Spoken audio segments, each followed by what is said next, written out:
السلام علیکم۔ بکھاری on line magazine میں خوش آمدید۔ میرے شوق سجن اقرا گلناز آخری قسط۔ شام کا وقت تھا۔ وہ دادو کے پاؤں دبا رہا تھا۔ صحن میں اس وقت کوئی نہیں تھا۔ امی ہمسایوں کے ہاں گئی تھیں۔ وہ دادو آرام سے لیٹی تسبیح پڑھنے کے ساتھ ساتھ درمیان میں اپنی ایک آدھ بات بھی کر لیتی۔ حبیبہ کے سسرال والے آ رہے ہیں، تسبیح کے منکوں کو تیزی سے گراتے کہا تھا۔ خیریت ہے؟ برہان نے تعجب سے کہا تھا، جیسے انہوں نے بہت انوکھی بات کر دی۔ بچی کا رشتہ کیا ہے نا، اب آنا جانا تو رہے گا۔ غیروں میں کیا ہے تو سوچ جتن کرنے پڑتے ہیں۔ میں نے سوچ لیا ہے، اب تمہاری بھی جلدی منگنی شنگنی بھی کر دیں۔ حبیبہ سے انکار کرتے کہ تم نے ہم کو بہت زیادہ مایوس کیا ہے۔ آخر میں انہوں نے لمبی آنکھ خارج کرتے افسوس سے اس کی جانب دیکھتے کہا تھا، وہ افسوس اب ختم بھی کیا جا سکتا ہے۔ برہان نے ہمت کر کے کہا تھا۔ وہ جو سوچ رہا تھا کہ بات کیسے شروع کرے، اسے موقع مل گیا تھا اور وہ اس موقع کو کھونا نہیں چاہتا تھا۔ اس کے دل کی دنیا بدل رہی تھی اور وہ چاہ کر بھی کسی سے بات نہیں کر پا رہا تھا۔ مگر اب وہ تو ختم نہیں ہوگا۔ تم نے جو انکار کر کے اپنے دادا کے سامنے میری سبکی کروائی ہے، اب ساری زندگی انہوں نے مجھے تانے دینے ہیں، اور اب یہ سب تمہاری وجہ سے ہوا ہے۔ میں بھی وہی کہہ رہا ہوں نا، میں اپنی غلطی اور جلد بازی سے بہت پچھتا رہا ہوں۔ مجھے احساس ہوا ہے کہ میں نے کتنی بڑی غلطی کی ہے۔ اس نے نظریں جھکا کر اعتراف کیا تھا۔ اب پچھتائے کیا ہوت جب چڑیاں چگ گئی کھیت، اس لیے میں منع کر رہی تھی کہ جلد بازی نہ کر، مگر تو ہے۔ وہی تو میں کہہ رہا ہوں، میں بہت پچھتا رہا ہوں۔ آپ اس کی جانب دیکھ کر محتاط نظروں سے دیکھتے کہا تھا، آپ میرے لیے بات کریں، ابھی تو صرف دانے پھینکے ہیں، چڑیاں چگ کر نہیں گئی۔ کہنا کیا چاہتا ہے؟ سیدھے سے بول۔ وہ اس کا مطلب نہیں سمجھ سکی۔ یہ کہ آپ میرے لیے بات کریں، میں حبیبہ سے، اس نے ان کی بات بدلتے تاثرات کو دیکھتے کہا تھا۔ کیا حبیبہ سے؟ انہوں نے سخت لہجہ اپناتے کہا تھا۔ اس کی باتوں سے وہ بہت کچھ عکس کر رہی تھیں۔ یہ اس کا لب و لہجہ نہیں تھا جو وہ اس وقت دیکھ رہی تھیں۔ وہ اٹھ کر بیٹھ گئی اور ان کے چہرے پر اپنی نظریں ٹکا دی۔ وہی جو آپ نے پہلے پوچھا تھا، میں تیار ہوں، اس نے ہمت کر کے کہہ دیا تھا۔ تیرا دماغ تو نہیں خراب ہو گیا؟ کیسی بہکی بہکی باتیں کر رہا ہے؟ وہ تب کی بات تھی، اب تمہارا رشتہ ہم نے صبح سے طے کر دینا۔ خبردار جو دوبارہ ایسی بات کی، پہلے ہی تیری ان حرکتوں کی وجہ سے مجھے سب کی باتیں سننی پڑتی ہیں، اوپر سے یہ نیا شوشہ چھوڑ رہا ہے۔ اس عمر میں کیوں اپنی دادوں کو بے عزت کروانا چاہتا ہے تو؟ انہوں نے بنا لگی لپٹے جھاڑ دیا تھا۔ آپ ٹھیک کہہ رہی ہیں، لیکن تب میرے جذبات اور تھے، اور اب بھاڑ میں گئی یہ فضول باتیں۔ ایسے جذبات کو آگ لگا جو دوسروں کے سامنے بے عزت کروا کے رکھ دیں۔ مگر دادو، آپ میری بات سمجھے نا، اس نے کہنا چاہا تھا، مگر انہوں نے درمیان میں ٹوک دیا۔ مجھے کچھ نہیں سننا۔ تم نے ان رشتے ناتوں کو مذاق سمجھ رکھا ہے۔ مجھ سے یہ بات کر لی، کسی اور سے نہ کرنا، انہوں نے وارن کرتے کہا، اور مزید بولی، تمہارے منع کرنے کے بعد ہی ہم نے اس کی منگنی کی ہے، اور اب تمہاری بے وقوفی سے اس اچھے بھلے رشتے سے انکار نہیں کر سکتے۔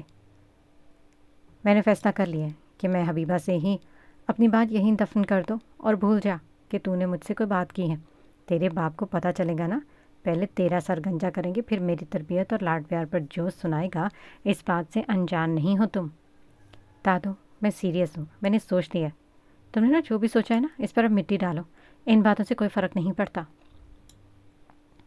میں نے جو کہا ہے اس سے تو فرق پڑے گا نا، آپ کو ہی نہیں بلکہ مجھے اور سبھی کو پڑے گا۔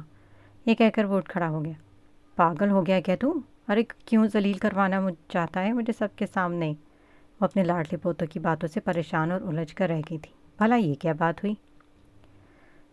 ساری زندگی پچھتانے سے تو بہتر ہے کہ معاملات کو ابھی سے سلجھا لیا جائے، کل کو مجھے ملال نہ رہے کہ میں نے اپنے لیے سٹینڈ لیے بغیر پیچھے ہٹ گیا تھا۔ یہ کہہ کر وہ رکا نہیں تھا، لمبے لمبے ڈگ بھر تک گھر سے باہر چلا گیا تھا۔ وہ اپنے پوتے کی خودسری دیکھ کر رہ گئی جو انہیں پریشان کر کے چلتا بنا تھا۔ حبیبہ کب سے ایک ہی پوزیشن میں بیٹھی کسی غیر مرئی نقطے کو گھورے جا رہی تھی۔ اس کا ذہن اور خیالات الجھے ہوئے تھے۔ بات ہی کچھ ایسی تھی، وہ چاہ کر بھی اسے فراموش نہیں کر سکتی تھی، اور برہان کا رویہ اس کی سمجھ سے باہر تھا۔ وہ کیا چاہ رہا ہے، اس کی نظروں میں لکھی ہوئی تحریر صاف دکھائی دے رہی تھی۔ وہ خیال جو اس کے ذہن پر سوار تھا کہ اس نے اس کو ریجیکٹ کیا، وہ کیسے بھول سکتی ہے؟